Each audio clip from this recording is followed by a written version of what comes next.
You're the one people come to when something goes wrong. But when it's your turn, you go quiet. Not because you don't have problems. Not because you don't feel things. But because something in you pauses.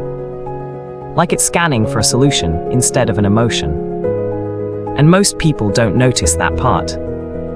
They just see someone reliable. Someone composed. Someone who has it together. What they don't see is how quickly your mind starts organizing other people's chaos. You hear someone vent, and you're already connecting patterns. You're filtering their emotions into something manageable. You're offering clarity, direction, perspective. And it works. People leave conversations with you feeling lighter, more grounded, sometimes even understood in ways they couldn't explain themselves. So naturally they come back. But there's a moment that happens, quietly, that almost no one talks about. It's when the conversation ends, and your own thoughts start getting louder. Not overwhelming, just unfinished.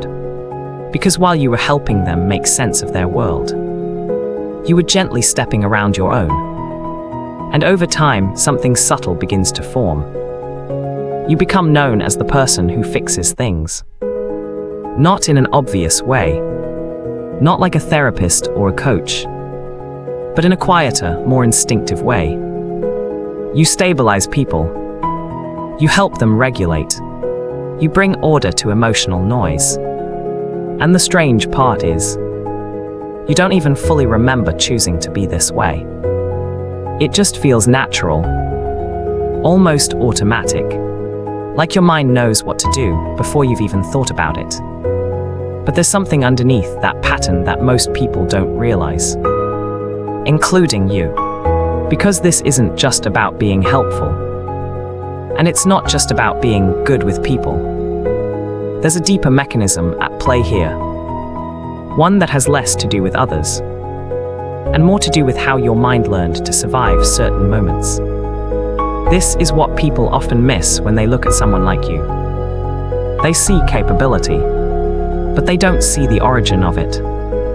They see someone who can hold space, but they don't ask why you learned to do that so well.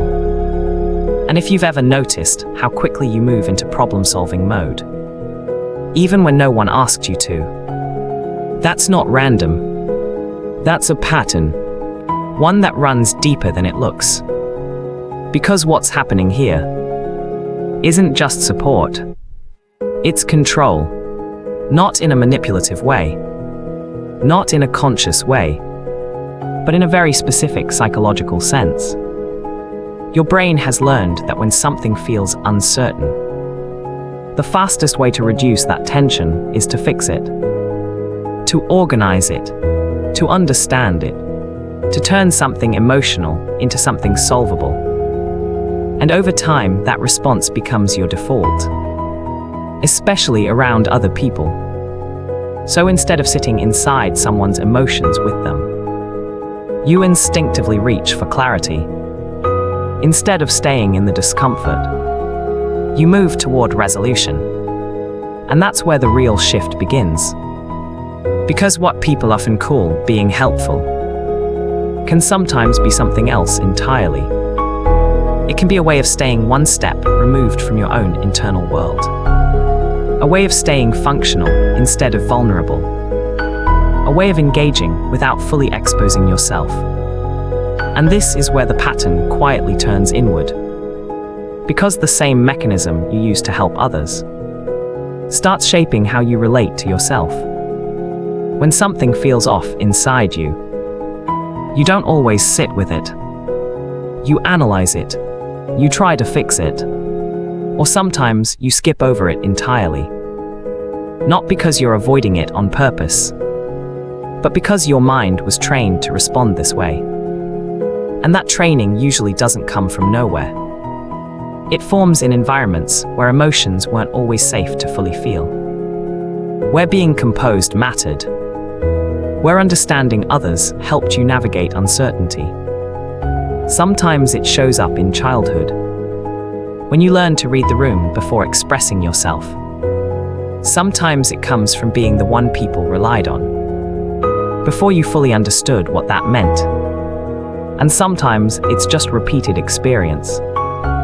Moments where fixing things worked, where stepping in reduced tension, where being the stable one made everything smoother. So your nervous system adapted. It wired itself toward resolution, toward clarity, toward control, not as dominance, but as safety. And from the outside, that adaptation looks impressive. You seem calm under pressure. You process things quickly. You bring structure where others feel lost. But internally, there's a quieter effect. Because when your mind is always oriented toward fixing, it doesn't always leave space for simply feeling. And that creates a subtle disconnect. Not a dramatic one. Not something obvious. Just a slight distance between what you experience and what you allow yourself to stay with. And here, where it gets more complex. Because this pattern isn't just protective, it's also powerful. The ability to understand people deeply, to translate emotion into clarity, to bring stability into unstable moments. That's not something everyone can do.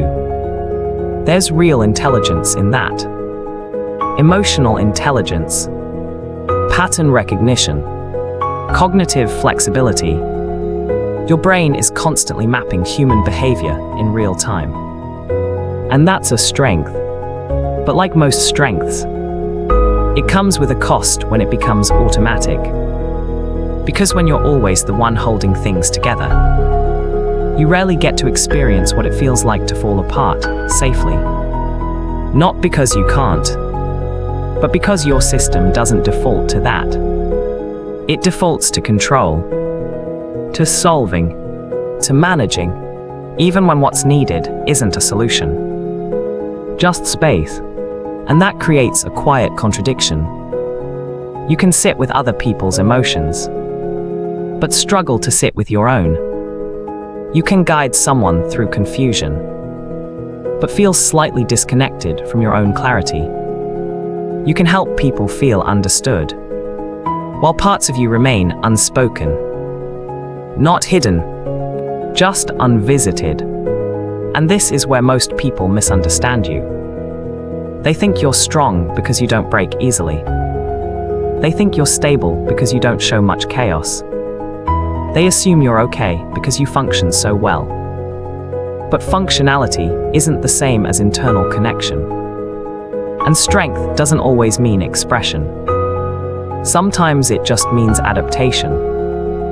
A system that learned to keep things moving, regardless of what was happening underneath. And none of this is inherently good or bad. It's not something to fix. It's not something to undo. It's just a pattern. One that makes sense when you look at where it came from. Because your mind didn't choose this randomly. It responded to something. It learned something. And it kept what worked. So if you recognize yourself in this, it doesn't mean you've been doing anything wrong. It just means you've been consistent. Consistent in how you process. Consistent in how you respond. Consistent in how you show up. And there's a kind of quiet logic to that. But sometimes the same pattern that protects you also limits what you get to experience. Not in a dramatic way, just in small, almost invisible moments.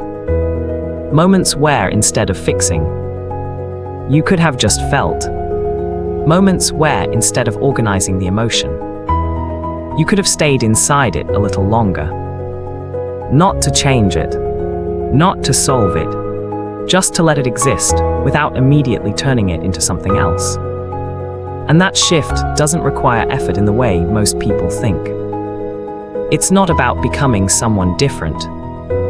It's not about stopping what you naturally do.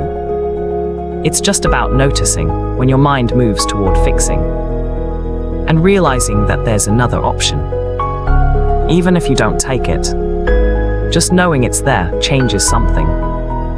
Because awareness creates space, and space creates choice. And over time, that choice becomes something you can return to. Not as a rule, not as a correction, just as a quiet alternative. And maybe the most important part of all this is understanding that none of it makes you less whole. If anything, it shows how much your mind has been trying to keep things steady. How much it values clarity, stability, resolution, even if that sometimes comes at the cost of deeper connection with yourself. But that connection isn't gone. It was never removed. It's just been waiting. In the same way you wait for others to open up. There's a part of you that does the same. Not demanding, not urgent, just present. And the moment you start noticing that part, even slightly, the pattern begins to shift. Not because you forced it, but because you saw it. And once you see something clearly, you don't relate to it the same way anymore. Which makes you wonder, if you've spent this much time understanding everyone else, what else might be there that you haven't fully looked at yet? If this kind of content speaks to you, you already know what to do.